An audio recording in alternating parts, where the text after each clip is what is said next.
में आप सभी का स्वागत है और मैं हूं आपके साथ प्रभा जोशी। और चलिए बुलेटिन की शुरुआत देवभूमि उत्तराखंड की खबरों के साथ करेंगे, जहां पर पहाड़ पर सीएम पुष्कर सिंह धामी का निवेश जारी है। जी हां, इन्वेस्टर समिट के लिए सीएम धामी अहमदाबाद में रोड शो करने जा रहे हैं। आपको बताते चले कि रोड शो के जरिए निवेशकों को आकर्षित मुख्यमंत्री पुष्कर सिंह धामी करते हुए नजर आ रही हैं। इसी के साथ आपको बताते चले कि अहमदाबाद के बाद अब मुंबई में भी रोड शो करेंगे मुख्यमंत्री।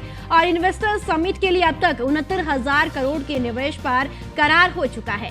वहीं सीएम गढ़वाल और कुमाऊं में भी उद्योगपतियों से संवाद करेंगे और साथ ही हर सेक्टर में प्रस्ताव को धरातल पर उतारने की तैयारी सीएम पुष्कर सिंह धामी की लगातार जारी है।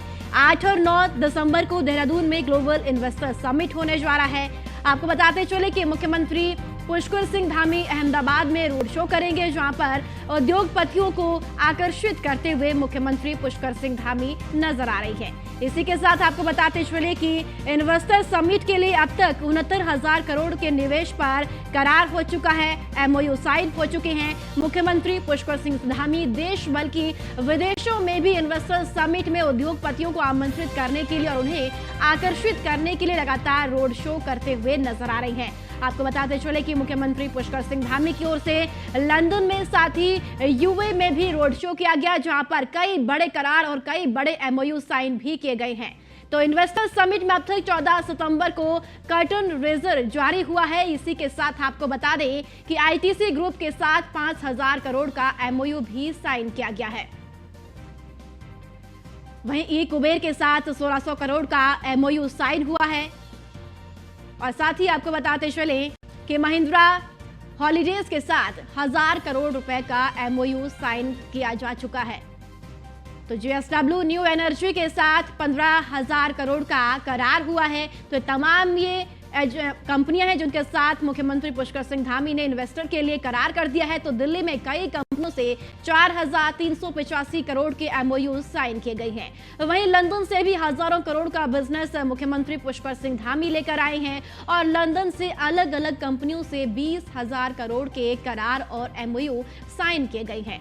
वहीं आपको बता दें कि इन्वेस्टर समिट के लिए लंदन में सीएम पुष्कर सिंह धामी ने रोड शो किया था, जिसकी तस्वीरें भी हमने आपको दिखाई थी। और आपको बताते चले कि अबू धाबी में भी मुख्यमंत्री की ओर से रोड शो किया गया। तो चेन्नई में हुए 1,150 करोड़ के एमओयू साइन किए गए हैं। वहीं आपको बताते चले कि जुलाई वेंचर्स के साथ 1,000 करोड़ के एमओयू साइन हुए हैं। तो ईश्वरा ग्रुप के साथ कैंसर अस्पताल के लिए 1,000 करोड़ का एमओयू साइन किया गया है। वहीं आपको बताते चले कि तमाम ये कंपनियां हैं जहां पर मुख्यमंत्री पुष्कर सिंह धामी ने इन्वेस्टर समिट के लिए उद्योगपतियों को लगातार आकर्षित करने के लिए निवेश के लिए आकर्षित कर रही हैं। और इसी खबर पर ज्यादा जानकारी के साथ ब्यूरो चीफ सुदीप जैन ज्यादा जानकारी के साथ जुड़ चुके हैं। सुदीप जी, मुख्यमंत्री पुष्कर सिंह धामी इन्वेस्टर समिट में उद्योगपतियों को आकर्षित करने के लिए और निवेश करने के लिए लगातार रोड शो कर रही हैं और अब अहमदाबाद और फिर मुंबई में भी रोड शो करते हुए नजर आएंगे मुख्यमंत्री। बिल्कुल, देखिए मुख्यमंत्री पुष्कर सिंह धामी कल देर रात अहमदाबाद पहुंच चुके हैं। अहमदाबाद में उनका भव्य स्वागत किया गया और आज सुबह मुख्यमंत्री रिवर फ्रंट जो अहमदाबाद में बना हुआ उसका निरीक्षण करने पैदल ही निकले और स्थानीय लोगों से भी बातचीत की। मुख्यमंत्री ने स्थानीय लोगों से मुलाकात की, बातचीत की, उनसे अनुरोध किया है कि वो भी उत्तराखंड आए। अब आज रोड शो का सिलसिला शुरू होगा, जिसमें बहुत बड़ी संख्या में एमओयू जुड़े हैं, क्योंकि अहमदाबाद में कई बड़ी निर्माण कंपनियां, कई बड़ी कंस्ट्रक्शन की, फार्मा की, ये बड़े उद्योग स्थापित हैं और इन बड़े उद्योगों को उत्तराखंड लाना चाहते हैं मुख्यमंत्री। लिहाजा आज वो अहमदाबाद में है और अहमदाबाद के रोड शो के बाद एमओयू की और डिटेल जानकारी आएगी कि किन किन कंपनियों से कौन कौन से करार हुए हैं। अभी मुख्यमंत्री अहमदाबाद में रोड शो की बैठक में व्यस्त है।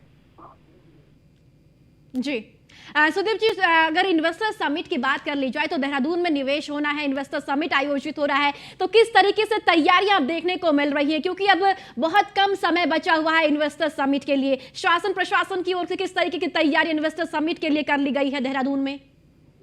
जी देखिए, आपने बिल्कुल ठीक कहा। और इन्वेस्टर समिट में अहमदाबाद के बाद 6 नवंबर को अंतिम रूप से मुंबई में होगा और इसके बाद राज्य सरकार स्थानीय उद्योगपतियों के साथ 22 और 24 नवंबर को बैठक करेगी। जहाँ तक आपने तैयारियों की बात की तो जो पीडब्ल्यूडी है पंकज कुमार पांडे वो एयरपोर्ट और संबंधित सभी सड़कों के चौपाने में जुटे हैं, जबकि एमडीडी जो डीसी है बख्तियार तिवारी वो पूरे क्षेत्र का, पूरी राजधानी क्षेत्र के बड़ा व्यापक पैमाने पर सौंदर्यीकरण करा रहे हैं। और 24 के बाद जो कार्यक्रम स्थल है उस पर साज सज्जा का काम शुरू होगा।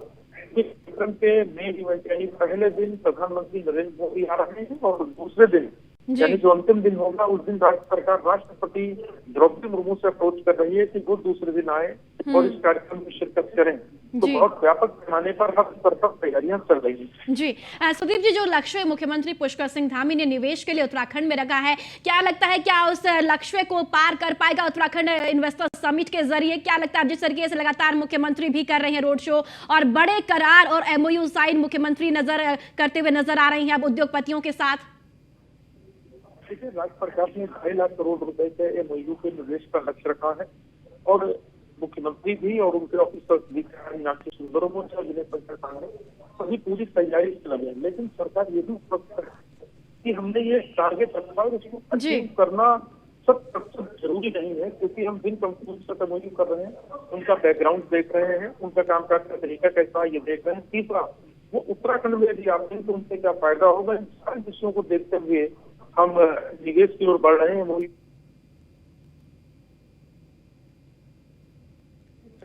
तो ये टारगेट है, 100% अचीव होगा या ये क्रॉस होगा तो वक्त बताएगा। परंतु राज्य सरकार इस बात को लेकर ज्यादा फोकस है कि जिस कंपनी से, जिस संस्थान से करार हो वो योग्य संस्थान का हो जो राज्य में रोजगार पैदा कर सके और लोगों को रोजगार दे सके। जी सुदीप जी, आपसे ये भी जानना चाहूंगी, देखिए सीएम पुष्कर सिंह धामी गढ़वाल और कुमाऊं के उद्योगपतियों से संवाद करेंगे, वहां पर भी कार्यक्रम होने जा रही हैं। किस तरीके से अब इसको लेकर तैयारियां कुमाऊं और गढ़वाल में भी देखने को मिलेगी? मुख्यमंत्री रोड शो वहां पर भी करेंगे, संवाद भी करेंगे।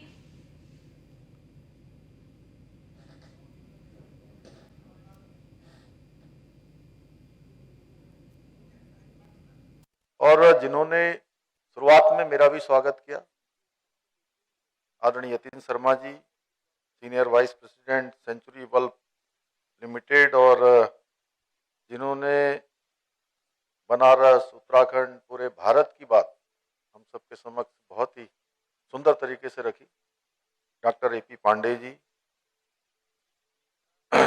उत्तराखंड सरकार के हमारे प्रमुख सचिव श्री आर के सुधांशु जी, विनय शंकर पांडे जी, रोहित मीणा जी,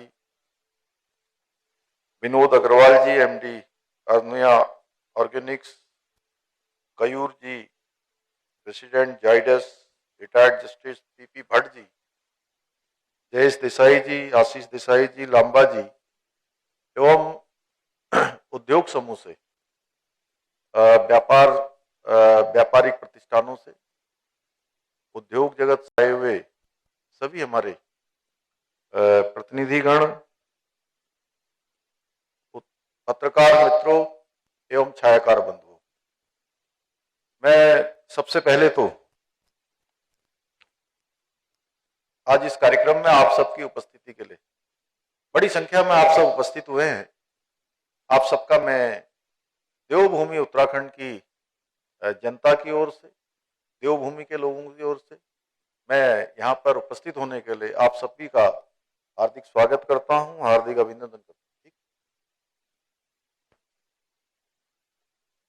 हार्दिक स्वागत एवं अभिनंदन करता हूँ कि आप सभी यहाँ पर एकत्र हुए हैं और भगवान कृष्ण की धरा पर, द्वारिकाधीश की धरा पर, ये मेरा सौभाग्य है कि उत्तराखंड के मुख्य सेवक के नाते आप सबको आमंत्रित करने के लिए मैं यहाँ आया हूँ। महात्मा गांधी जी की धरती है, सरदार पटेल की धरती है, और आज पूरी दुनिया को जिनके नेतृत्व में भारत का मान, सम्मान और स्वाभिमान पूरी दुनिया के अंदर बढ़ रहा है, हमारे देश के यशस्वी प्रधानमंत्री नरेंद्र मोदी जी की भी जन्मभूमि। तो मैं सच बताऊं तो वैसे आप सब लोगों के लिए, गुजरात के लोगों के लिए, अहमदाबाद के लोगों के लिए ये कोई शर्मा जी नई बात नहीं होगी कि इस तरह के कार्यक्रम होना। आप सब तो ये कार्यक्रम करते ही रहते हैं, बहुत सारे लोग इन सब कार्यक्रमों में आते रहे होंगे, ऐसे कार्यक्रम देखते रहे होंगे। मैं आपको बताना चाहता हूं कि हमने भी जो है, जो उत्तराखंड के अंदर एक नई शुरुआत वैसे मैं आपको बताऊं कि 2000 में हमारा राज्य बना और लगभग 23 साल राज्य को बने हुए हो गए, और इन 23 सालों में राज्य के अंदर औद्योगिकरण भी हुआ है, निवेश भी हुआ है, और तेजी से जब देश के प्रधानमंत्री अटल बिहारी वाजपेयी जी थे, उन्होंने उस समय हमारे यहाँ के लिए एक स्पेशल पैकेज दिया हुआ था, इंडस्ट्रियल पैकेज, और उस पैकेज के कारण से भी बड़ी संख्या में खूब सारा निवेश हुआ, औद्योगिकरण हुआ, और बहुत बड़ी इंडस्ट्री आई वहां पर, और कई सारे सिटकुल जो इंडस्ट्रियल एरिया है वो डेवलप हुए। उसमें पंतनगर का सिटकुल, जहाँ के बारे में अभी बता रहे थे कि अशोका लेलैंड, महिंद्रा, ऐसे तमाम बड़े बड़े समूह वहां पर काम करते हैं। सितारगंज में है, हरिद्वार में है, देहरादून में है, अनेकों स्थानों पर कई हजारों एकड़ पर, मैं कह सकता हूं कि 10,000 एकड़ के आसपास एकड़ पर इंडस्ट्री वहां पर स्थापित हुई, और अटल जी ने पैकेज दिया था उसके कारण से आई। लेकिन फिर बीच के दिनों में, चूंकि आप सब जानते हैं, बहुत बार राजनीतिक सिचुएशन के कारण से भी चीजें आगे पीछे बढ़ती हैं, और बीच में वो जो तेज रफ्तार से चीजें बढ़ रही थी वो कुछ देर उतनी तेजी से आगे नहीं बढ़ पाई, और हमने अभी प्रधानमंत्री आदरणीय मोदी जी के नेतृत्व में, जो आपने देखा होगा वाइब्रेंट गुजरात जब उन्होंने शुरू किया था, तो वो स्वयं कह रहे थे कि जो है बहुत कठिन उस समय होता था कि लोगों को लाना, और जो उस समय सेंटर की जो सरकार थी वो सरकार भी सहयोग नहीं करती थी, बल्कि उल्टा कई बार उद्योग समूह के लोगों को यहाँ आने से भी रोकती थी। तो उस प्रकार की स्थितियां थी, और हमने उन्हीं से प्रेरणा ली, उनसे मैंने मार्गदर्शन भी लिया। जब मैंने उनसे बात की कि मैंने कहा कि मैं चूंकि उत्तराखंड के अंदर एक हमने बड़ा लैंड बैंक बनाया है, कई बार आप सब लोग सोचते होंगे जो लोग उत्तराखंड नहीं गए हैं या उत्तराखंड को जिन्होंने विस्तार से नहीं जाना है, उनको लगता होगा कि उत्तराखंड केवल पहाड़ है। जैसे बहुत सारे लोगों के मन में भ्रांति थी। मैं इससे पहले मद्रास गया था, चेन्नई में, तो चेन्नई में मुझे लोग कह रहे थे कि अरे आप तो इन्वेस्टर समिट के लिए हमको आमंत्रित करने के लिए आए हैं, लेकिन वहां तो भूस्खलन हो रहा है, वहां तो सब धस रहा है। मैंने कहा ये कितने पहले आपने ऐसा कहीं सुना? तो बोले अखबारों में छपा था, टेलीविजन पर दिखाया था। तो मैंने कहा इस बार उत्तराखंड के अंदर जो 4 धाम यात्रा हुई है, जिसमें गुजरात के लोगों का अधिकतम आना होता है, तो 4 धाम यात्रा में अभी तक 52 लाख लोगों से भी अधिक लोग आ चुके हैं। अब तक का सबसे बड़ा रिकॉर्ड है इस साल का, जिस साल लोग कह रहे हैं कि ये धस रहा है, शर्मा जी, पांडे जी, लोग कह रहे हैं कि भूस्खलन हो रहा है, वहां तो कहाँ इंडस्ट्री लगेगी। तो मैं बताना चाहता हूं कि 4 जो जिले हैं हमारे, जिसमें नैनीताल और देहरादून, 2 जिले हैं जहां पर आंशिक रूप से पर्वतीय क्षेत्र है, हिल स्टेशन भी हैं, और हरिद्वार और उधम सिंह नगर पूरी तरह से मैदानी क्षेत्र है, और वहां पर बड़ा बड़ा इंडस्ट्री का हब है, जिसमें आप जानते हैं जहां पर हमारे अनेकों संस्थान, उद्योग समूह स्थापित हैं। हरिद्वार में बड़ा सिटकुल हमारा है, उधम सिंह नगर में बड़ा सिटकुल है। तो लोगों के मन में कई बार शंका होती है कि नहीं कैसे जाएंगे। उसके अलावा पहाड़ के अंदर एक से एक स्थान है। अभी आपने देखा होगा इसमें, यहाँ पर जो दिखाया गया, इसमें जो प्रेजेंटेशन आ रहा था, सुधांशु जी जब दिखा रहे थे, रोहित ने जब दिखाया था, तो अभी टिहरी है, मुक्तेश्वर है, कौसानी है, औली है, दयारा बुग्याल है, ऐसे बहुत सारे स्थान हैं जहां पहाड़ों में भी अपार संभावनाएं हैं। तो इसलिए मैं आप सबके बीच में आया हूं कि जिन्होंने उत्तराखंड नहीं देखा है उनको एक बार उत्तराखंड जरूर देखना चाहिए। जब मैं दुबई गया, अबू धाबी गया, लंदन गया, और कई स्थानों पर ऐसे, अभी ये हमारा छठा, लोग आप सबके बीच में ये 6वां जो है औपचारिक रूप से रोड शो का कार्यक्रम है, और जितनी भी जगह में गया, मुझे आप सबको बताते हुए खुशी हो रही है कि लोगों ने बहुत उत्साह दिखाया है, और आगे बढ़ चढ़कर जो लोग उत्तराखंड के बारे में नहीं जानते थे, उन लोगों ने सर्च किया, उन लोगों ने थोड़ा जानकारी करी, तो लोग उत्साहित हैं आने के लिए। और वैसे भी देखिए, व्यापार एक ऐसी चीज है, निवेश करना, मैं बड़ी एक दिन गहराई से सोच रहा था, और मैंने सभी अपने अधिकारी गणों से कहा कि जो भी लोग हमारे यहाँ निवेश करने आएंगे, ठीक है, बहुत सारे लोग तो बहुत बड़े बड़े निवेश करते हैं, वो दुनिया के अंदर निवेश कर रहे हैं, एक स्थान पर किया, एक राज्य में किया, दूसरे राज्य में किया, देश में किया, विदेशों में किया। लेकिन कुछ लोग ऐसे भी होते हैं जो अपने संपूर्ण जीवन भर की जो विचार के निवेश करता है। इसलिए मैं आप सबसे कहने के लिए आया हूं कि उत्तराखंड भविष्य की दृष्टि से भी, आज की दृष्टि से भी और सुरक्षा की दृष्टि से भी हमेशा के लिए, जैसे सनातन के बारे में कहते हैं ना, सनातन पहले भी था, आज भी है और हमेशा रहने वाला है। उस सनातन के साथ आप उत्तराखंड को जोड़ सकते हैं कि सनातन पद्धति को मानने वाला उत्तराखंड सुरक्षित था, सुरक्षित है और हमेशा जो है सुरक्षित रहेगा, हमेशा जो है भविष्य को आगे लेकर चलेगा। तो इस प्रकार की चीजें वहां पर हैं। और मैं आप सबको ये बताना चाहता हूं कि मैं पिछले दिनों जब लंदन गया था, तो लंदन में मैं वहां के बहुत मंत्री समूह के लोगों से मिला, इंग्लैंड सरकार के। मुझे आपको बताते हुए खुशी हो रही है कि जिन अंग्रेजों के बारे में हम सुनते आए, उन्होंने हमारे देश पर इतने सालों तक हमारे ऊपर राज किया, आज हमारे देश के अंदर जो लीडरशिप है हमारे प्रधानमंत्री मोदी जी के नेतृत्व में, उनकी लीडरशिप में, जो अभी अभी हाल में हमने G20 का यहाँ समिट हमारे देश के अंदर आयोजित हुआ, उस G20 के समिट के कारण से पूरी दुनिया के अंदर भारत की एक अलग छाप चली गई। पूरी दुनिया के लोग जिस सम्मान की दृष्टि से आज हमारे देश को देख रहे हैं, उसके पीछे जानते हैं कारण क्या है? मैंने इंग्लैंड के 2-3 मंत्रियों से जब मैं मिला, तो मुझे सबने कहा कि आप लोगों ने तो बड़ा कमाल कर दिया, आपके प्रधानमंत्री जी ने तो गजब का जो है पूरी दुनिया को, देश का कोना कोना दिखा दिया कि पूरा भारत एक साथ समृद्ध होकर आगे बढ़ रहा है। एक साथ भारत की संस्कृति से लोगों को परिचित करवाने का काम, भारत की जो क्षमता है उसको दिखाने का काम, 200 से भी ज्यादा जो G20 के समिट के कार्यक्रम हुए, उसमें देश का कोना कोना देखा गया। पहले ये कार्यक्रम पहले भी होते थे, लेकिन पहले के समय में कार्यक्रम 1-2 स्थानों पर होते थे, दिल्ली में हो गया, मुंबई में हो गया या कुछ और शहरों में हो गया और समाप्त हो जाया करते। लेकिन इस बार मैं बताऊं, गुजरात में तो बहुत सारे कार्यक्रम हुए होंगे, लेकिन उत्तराखंड में भी 3 बड़े कार्यक्रम G20 के समिट के हुए। लोगों ने जिम कॉर्बेट देखा, जो पूरी दुनिया का सबसे बड़ा फॉरेस्ट में से एक है, जहां आज 250 से भी ज्यादा टाइगर है, टाइगर सफारी करने आते हैं।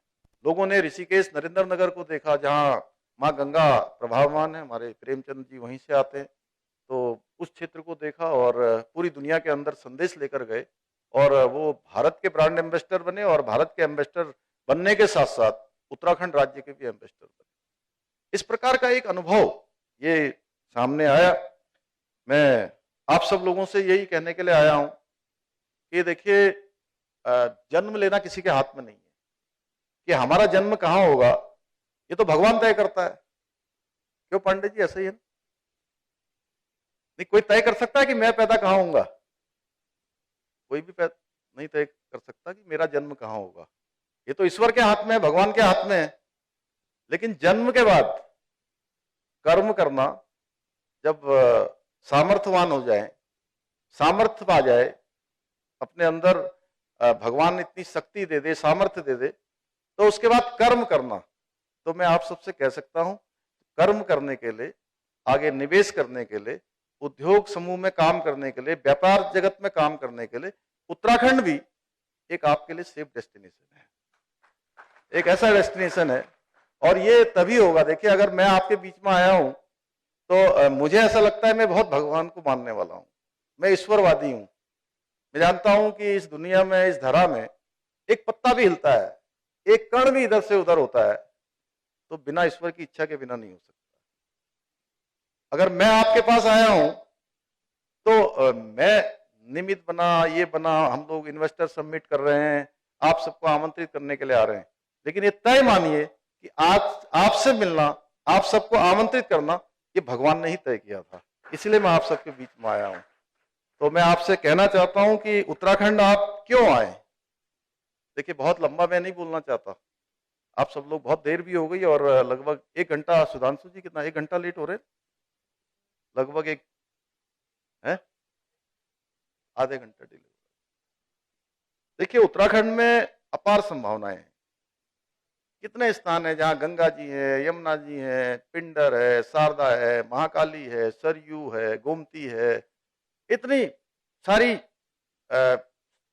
नदियां लगातार प्रभावमान है। पर्वतों की श्रृंखलाएं हैं, आप जिधर जाएंगे उधर आपको पर्वतों की श्रृंखलाएं दिखेंगी। आप देखेंगे हमारा जो राज्य है, हमारे फॉरेस्ट सेक्रेटरी भी हैं ये सुधांशु जी, लेकिन इन्होंने एक बात नहीं बताई जो मैं बता देता हूं कि उत्तराखंड राज्य में 71% पूरे राज्य का जो भूभाग है वो फॉरेस्ट है। मेरे ख्याल से भारत के सर्वाधिक होगा, बड़े राज्यों में सर्वाधिक है। तो इस प्रकार की व्यवस्था है। और मैं जब दुबई गया तो मैं बड़ी बड़ी बिल्डिंगें देख रहा था, वहां बड़ी बड़ी बिल्डिंगें बनी हुई हैं, नए नए इंफ्रास्ट्रक्चर बने हुए हैं। और उनका जो वो कौन सी बड़ी बिल्डिंग है जिसमें गए थे हम लोग, बुर्ज खलीफा। तो जब हम उसमें गए तो उसके अंदर तो एसी चल रहा था, और जैसे ही उसके बाहर आए थोड़ी देर के लिए भी तो सबके चेहरे पर पसीना आ गया। तो मैंने कहा ये सब देखिए, ये सब मैन मेड है, और उत्तराखंड में आएंगे तो आपको सब कुछ जो है गॉडमेड मिलेगा। अंदर भी आपको टेम्परेचर अगर अंदर 22 हो रहा होगा, 24 हो रहा होगा एसी के कारण से, अभी बाहर जाएंगे तो आपको कहीं पर 10 मिलेगा, कहीं पर 5 मिलेगा, कहीं पर 15 मिलेगा। तो आप स्वयं लगा लीजिए। जो हेल्थ के लिए, वेलनेस के लिए तमाम लोग जो आते हैं, मैं कह सकता हूं कि पूरी दुनिया के अंदर उत्तराखंड से बेहतर स्थान नहीं है। और मुझे ये भी बताया कि जो अहमदाबाद से दिल्ली की, वो अहमदाबाद से जो देहरादून की फ्लाइट चलती है, वो फ्लाइट हमारे यहाँ की चलने वाली सबसे पुरानी फ्लाइट।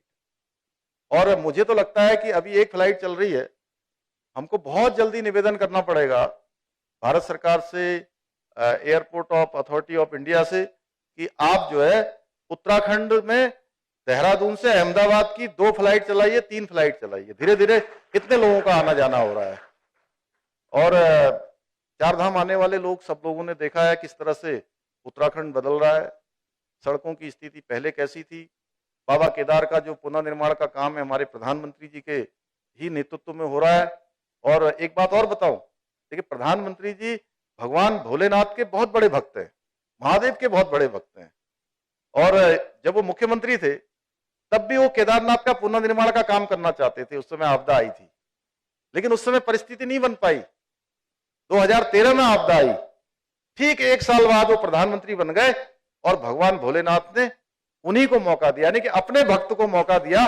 और आज केदारनाथ का जिस प्रकार से पुनर्निर्माण हो रहा है पूरी दुनिया देख रही है। आप 1-2 सालों के अंदर देखेंगे पूरा भव्य केदार और दिव्य केदार। बद्री विशाल का पुनर्निर्माण मास्टर प्लान पर काम चल रहा है, केदारनाथ के लिए रोपवे बन रहा है, और हेमकुंड साहब के लिए रोपवे बन रहा है। देहरादून के लिए आज 40 से ज्यादा फ्लाइटें पूरे भारत के अंदर से लगातार चल रही हैं।